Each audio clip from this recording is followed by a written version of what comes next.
All right. Hello. My name is Lynn Williams, and I'm here to talk about my personal literacy autobiography video. Um, and I guess I'll just get started. My thing I want to share that sort of represents my literacy is a globe. I'll come back to it in a moment, but the globe is wild and it's big and large, and sort of similar to my experience with literacy. We'll start with where I first sort of learned about what it means to be literate and having experiences with reading and writing, particularly reading. I grew up with I had a lot of children's stories, had older sisters, had my sister, had my dad, I had my mom and my dad read a lot to me. And that was a lot of meaningful stories I grew up with, probably similar ones that we all read as kids, or many of us probably read. But one that was really impactful, I remember my dad read The Hobbit for myself and my sister when I was a kid. And I still love fantasy today. But I remember just reading the story and just how amazing and how enriching it was and how many ideas were being conveyed in just a really powerful story. The characters were really rich, and you just sort of realized what it meant to really be literate and the joys of having that. And then furthermore, my dad just had a huge library. He read pretty prolifically.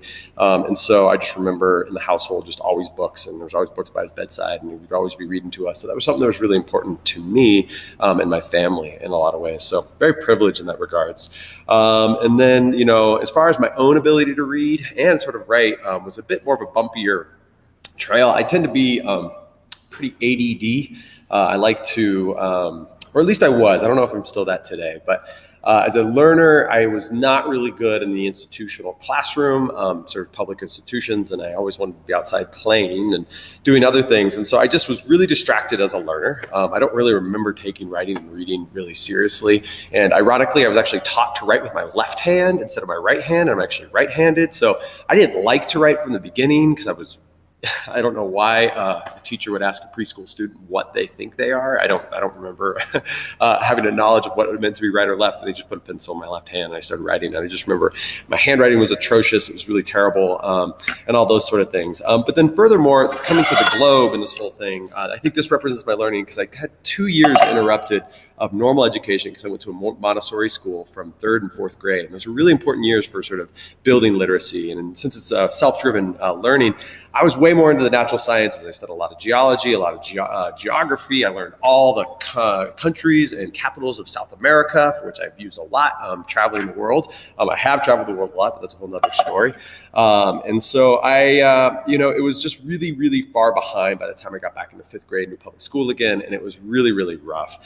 But and even all the way through high school, I hated reading, I hated writing, I wasn't good at it. But it wasn't until, I got to college and I had my first writing teacher and I got my first paperback. It was blood red. And she said, I remember the note said, "I don't even know how you got here." And I was like, oh shit, pardon my language, but that's how I felt. This is real. And I remember sitting down in our office and she went through sentence by sentence, structure by structure, ideas by ideas, and just tore it apart and then rebuilt it. And I realized the power of understanding what it means to actually be able to write and express your ideas in really meaningful ways. And that was really important for me. And then again, later in college, I took another writing class, and it was through the medium of short stories, but we were obviously working on our rhetoric, and it was really amazing. And so we'd read short stories and analyze them. But I loved the teacher, and he picked really great short stories. And again, going back to The Hobbit, I love sort of really great ideas and stories. And of course, short stories can be very powerful. And learned to really write clearly through there too. And then eventually I became a social studies teacher, and I was an English teacher, and I also, sort of really use those skills and helping them sort of develop my students. And I think,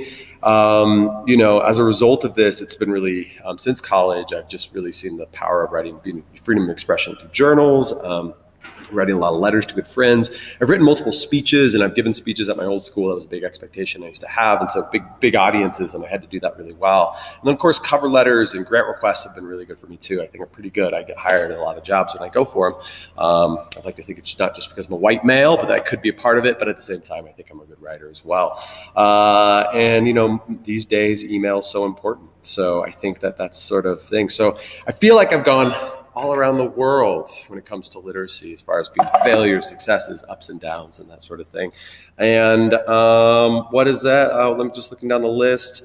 Lastly, the students I connect with, I think it's really cool because my experience is so sort of diverse, with both being very unmotivated to feeling really motivated these days. I really like working with underachieving, undermotivated students, and really helping them see the purpose and the beauty of writing. I don't know if I'm perfect at it, but I've done it a lot. And even in my shop today, now that I'm teaching wood shop, I have them all do reflections on when they finish their projects, and it's a 4-page reflection they need to do. And it's, I've really clear prompted questions, but I really encourage them. They have to get full credit. They have to write complete sentences, but I'm really open. I'm like, you just really open up your thinking, share what you're doing.